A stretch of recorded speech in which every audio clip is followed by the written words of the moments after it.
What is one of the biggest challenges or fears that you have faced in your career, and how did you overcome it? I think honestly the biggest challenge that I've had is developing my leadership skills as I've gone through the industry. I think we do a very good job of, well, sometimes we do, sometimes we don't do a good job of training. Whenever I entered into the industry as a leasing agent and then have moved all the way up into launching Pegasus and building that company and then now launching ARC and building that company and holding numerous positions, the thing that's come very clear out in all of that is that you can understand the task, but the task and your ability to do the task doesn't mean that you're going to be able to teach other people and lead them through the ability to be able to also do it. And being a great leader is something that is very difficult. It's not something you can just sort of imply to someone on how they're going to do it. You can't just say, well, hey, I need you to do this, that, or the other, and you'll be a great leader. It's a very difficult process for a lot of people to put together and learn. So it was challenging for me. I think I'm still learning every day. Now I'm dealing with businesses that are outside of the property management industry, and that challenge remains all the way through. So. And for the next one, I'd like to talk to you, Chris, and kind of hear your feedback on your greatest achievement or career milestone and kind of things that you can share with the group that you either would do again or wouldn't do again. Well, ironically, what I was going to say is that I think one of my greatest achievements is that I've managed to stand up after each time that I've fallen down and failed. That I've had a very long career in property management, and now moved into lots of other different arenas as well, and the amount of mistakes that I've made is incalculable, and some have been some whoppers, been some real big ones. But each time I've managed to, I think, acknowledge that I've made the mistake very, very quickly, learn from it, and the thing that I try and coach through a lot with a lot of my teams that I work with now and owners that I work with is don't repeat it. That's the biggest thing that you can do, is just make sure that you're not going back in and doing the same thing over and over again, and try and pass that information along to other people with what you learned. And then the last thing is now I'm moving into, with one of my clients, the ownership side of multifamily and actually owning some buildings.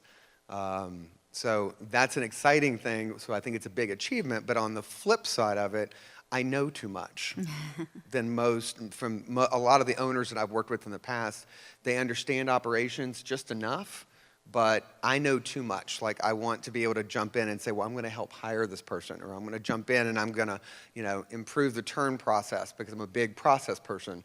And now I have to sort of work through people to get accomplishments done. So I think that's an achievement, that I can actually keep my mouth shut at times. How do you balance the pressure of our industry to perform while motivating people and still holding people accountable? And I think we heard a little bit of this earlier too. So how do you motivate people but yet hold them accountable? Do we have pressures in our industry? No. Not one. It's the pressure, I think, we've all sort of get to a point that we understand the pressure is going to be there no matter what we do. And we have to sort of learn how to run in that lane. I've come up with a lot of little catchphrases that I use to help educate team members as to what my expectations are, so that I'm not being accountable for absorbing the entire pressure on top of my shoulders all the time. One of them that I was actually talking with Mike about last night, that I have started using about 10 years ago, and I still hear people talking back to me, is that every day is an interview. And I started using that phrase because people obviously act very different when they're in interviews than sometimes when they're on site or they come into the office, from dress to attitude to the way that they interact with each other. And that message of treating each day as a new day to make an impact and a new day to forge your career truly has started people, I think, taking an accountability level that you can't really force on them. They just start thinking that way. So every day is an interview is one way that I've used it. There's another one that is trying to get people to understand the same kind of thought processes that is very similar also to what Mike said about a PhD in results. Mine is, you are only as good as your last financials. So that statement alone, I think, has got people also thinking, well, I've worked really hard this month. Okay, well, your financials were really not good. So they understand what's really important and then how to sort of motivate through their own teams to reach results consistently. One, how do you get people on board when they've already rejected the idea and they're not on board? And can that even happen? And then two, like, what have you maybe learned to do differently in your process? So perhaps, involving people more early on and getting them to be a part of the process rather than just telling them this is what we've done. The direction over here on Chris? For you? How many people are parents in the room, have kids, specifically toddlers? We don't give them And you're 90. Here? Huh? And they're here and awake. Right. We don't give 90 options. We give, do you want an apple or an orange?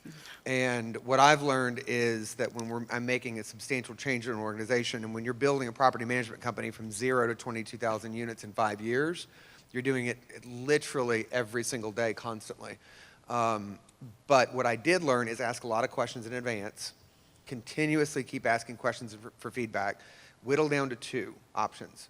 We're going to go this direction or this direction. And then you run with the direction that everyone wants to go. And if you don't 100% believe in it, you run with that direction and keep on course.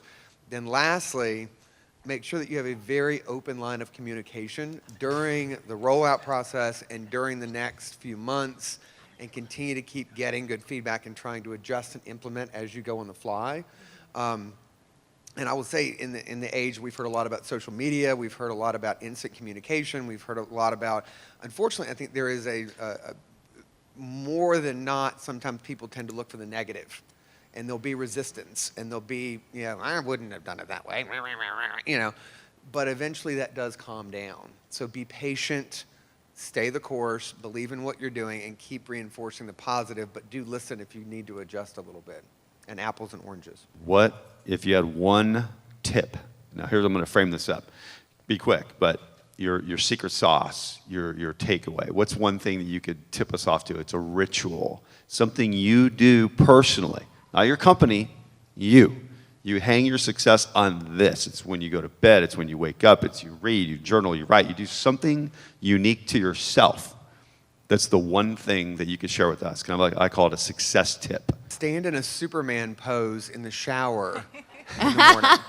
Not kidding. Do it. Try it. Hear in your head, dum, da, da, da, dum, dum, dum, dum. Except for my singing voice not working well. It will give you some confidence. Hands on the hips. Try it. It'll work. Motion creates emotion, right? Love it.